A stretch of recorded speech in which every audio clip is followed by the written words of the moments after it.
എന്തായാലും കേരള ബ്ലാസ്റ്റേഴ്സിനൊരു സന്തോഷ വാർത്തയാണ് ഇപ്പോൾ പുറത്തേക്ക് വരുന്നത്. എന്തായാലും ഇത് കേരള ബ്ലാസ്റ്റേഴ്സ് സന്തോഷ വാർത്തയാണ്, പക്ഷേ മോഹൻ ബഗാൻ സൂപ്പർ ജയൻസിന് അത്ര സന്തോഷം നൽകുന്ന ഒരു വാർത്തയല്ല.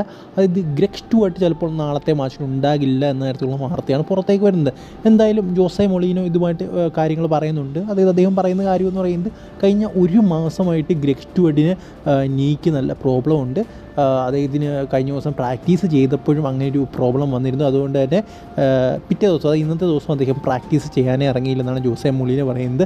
ബട്ട് അദ്ദേഹത്തിന് സ്റ്റിൽ അറിയില്ല നാളത്തെ മാച്ചിൽ അദ്ദേഹം ഉണ്ടാകുമോ ഇല്ലയോ എന്നുള്ള കാര്യം. എന്തായാലും ആ ഒരു മുട്ടുവേദന സ്റ്റിൽ അവിടെ തന്നെ നിൽക്കുകയാണ്. അതൊരു വലിയ ഇഷ്യൂ ആണെന്നാണ് ഹോസെ മൊളീന പറയുന്നത്. നമുക്കറിയാം എത്രത്തോളം വലിയൊരു പ്ലെയറാണ് ഗ്രെഗ് സ്റ്റുവർട്ട് നമ്മുടെ മോഹൻ ബഗാൻ സൂപ്പർ ജയൻസിന് വേണ്ടി. ഗ്രെഗ് സ്റ്റുവർട്ട് ഏത് ടീമിൽ നിൽക്കുന്നു അവരൊക്കെ സക്സസ്ഫുൾ ടീമാണ്. ഇപ്പോൾ ഗ്രെഗ് സ്റ്റുവർട്ട്, പെരേര ഡൈസ്, നിങ്ങൾ നോക്കിയാൽ മതി, ഇവരൊക്കെ ഏത് ടീമിൽ നിന്നാലും അവരൊക്കെ സക്സസ്ഫുള്ളാണ്. അങ്ങനത്തെ ചാമ്പ്യൻ പ്ലേയേഴ്സാണ് പെരേര ഡൈസും നമ്മുടെ ഗ്രെഗ് സ്റ്റുവർട്ട്. ആദ്യത്തെ സീസണിൽ പെരേര ഡൈസ് കേരള ബ്ലാസ്റ്റേഴ്സിൻ്റെ കൂടെ ആയിരുന്നു. കേരള ബ്ലാസ്റ്റേഴ്സ് അന്നത്തെ സീസണിൽ ഏറ്റവും നമ്മുടെ ചരിത്രത്തിലെ ഏറ്റവും മികച്ച സീസണായിരുന്നു അത്. പക്ഷേ ക്രെഡിറ്റൊക്കെ പോയത് മറ്റേ അൽവാരോയ്ക്കും ഒക്കെയാണ്. പക്ഷേ പെരഡൈസ് ആയിരുന്നു ദമ്മാൻ എന്ന് പറയുന്നത്.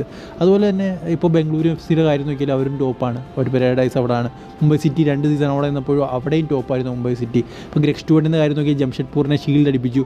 ഒരു മിഡിൽ ക്ലാസ് ടീമായിരുന്നു, അവരെ കൊണ്ട് ഷീൽഡ് അടിപ്പിച്ചു. അതുപോലെ തന്നെ എന്താ പറയുക, മുംബൈ സിറ്റി പോയി, അവർ 2 സീസണിൽ മുംബൈ സിറ്റി FC ടോപ്പ്. അത് കഴിഞ്ഞപ്പോൾ മോഹൻ ബഗാനി അവരും ടോപ്പ്. സോ ഇങ്ങനെ ഇതൊക്കെയാണ് ചാമ്പ്യൻ പ്ലേയേഴ്സ് എന്ന് പറഞ്ഞാൽ. ഇവരെയൊന്നും ബ്ലാസ്റ്റേഴ്സ് എടുക്കത്തില്ല. എന്തോ ഭാഗ്യത്തിന് നോവാസുദ എടുത്തത്. എനിക്കിപ്പോഴും മനസ്സിലാകുന്നില്ല എന്തോ പറ്റിയെന്ന്. അൺബിലീവബിൾ എന്നൊക്കെ പറയണം നോവാസുദ ടീമിലെടുത്ത്.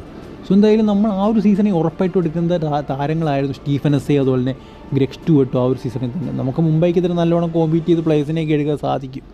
ബട്ട് നമ്മളത് ചെയ്യുന്നില്ല. സോ എന്തായാലും ഇപ്പോഴത്തെ ഒരു അവസ്ഥ എന്ന് പറയുന്നത് വല്ലാത്തൊരവസ്ഥയാണ്. എന്തായാലും നാളത്തെ ഒരു സന്തോഷ വാർത്ത എന്ന് പറയുന്നത്, ഗ്രെഗ് സ്റ്റുവർട്ട് മിക്കവാറും നാളെ കളിക്കാനുള്ള സാധ്യതകളില്ല, കൺഫേം ആയിട്ടില്ല. ബട്ട് കളിക്കാനുള്ള സാധ്യതകളില്ല എന്ന് തന്നെയാണ് നമുക്കറിയാൻ സാധിക്കുന്നത്.